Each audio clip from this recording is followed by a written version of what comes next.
Businesses and neighbors on Capitol Hill are now suing the city, saying their property rights and sense of safety have been stripped away. For weeks, protesters have occupied an area known as CHOP while they pursued racial justice and an end to police violence. But the area is also home to shops, stores, restaurants, and residents who say the barricades, tent encampments, and atmosphere created by the demonstrators has impacted their lives and livelihoods. Now they're suing the city of Seattle. The lawsuit isn't seeking to interfere with the message that is trying to be sent by protesters. Our clients want public order. They want public safety. They want access to their streets and to the properties. The lawsuit contends the rights of local businesses are being ignored because city officials allowed an entire neighborhood to be cut off from police, fire, and other emergency services. Our clients were reluctant to bring the case. They gave the city every opportunity to step in and do the right thing and restore some sort of lawfulness to the area.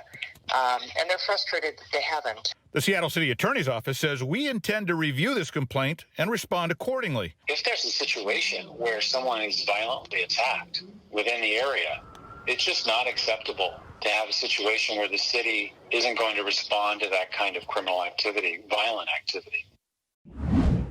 In a statement, the mayor's office says city leadership have been on the ground daily having discussions with demonstrators, residents, and businesses, and trusted community-based Black-led organizations to determine a path forward that protects the right to peaceful protest and keeps people safe. The mayor has been relying on go-betweens to speak with protesters to put an end to CHOP, people like police reform activist Andre Taylor, who was at CHOP today but says even he doesn't know the future of CHOP. Because there's so many different factions of who's supposed to be leaders and who's not leaders here. I talked to 4 of them myself, right? But then I found out there's a bunch more. So it's just a little convoluted for me. A spokesperson for SPD telling us they have no change in their plans based on people leaving CHOP, saying there is no update today.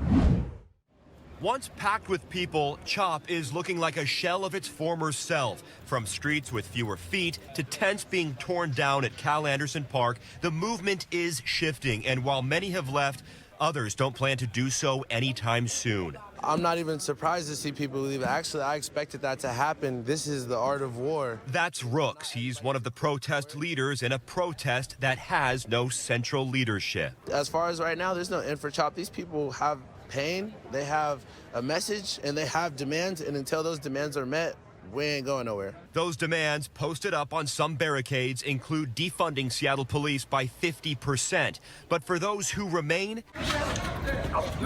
infighting and friction still exist. As seen in this video, this happened right outside of the precinct between 2 protesters. And at what's being called the People's Assembly, there are different ideas as to how to move forward. Even the security team here has pulled out after the recent shootings. 4 going back to this past weekend, some in CHOP saying they were gang-related. Statewide mask order means peace of mind for some people, and for others, they say it rubs them the wrong way. We heard from this mother in Seattle who wonders how she's going to get her 5-year-old son to wear his mask. We normally wear it when we go into the grocery store, but having to actually have to wear it constantly, he doesn't like wearing them. And so to force him to wear it, especially when we're out walking, I mean, that's really hard. Others like Ronald Brown in Tacoma say he's not going to wear a mask in public. He believes the governor's order is based on fear. I probably will be the guy that will receive that first warning, but I know I'm not going to be alone. I know that there's going to be a lot of tickets written. But Janice Dina Olympia says the new rule requiring face masks in public is for the greater good.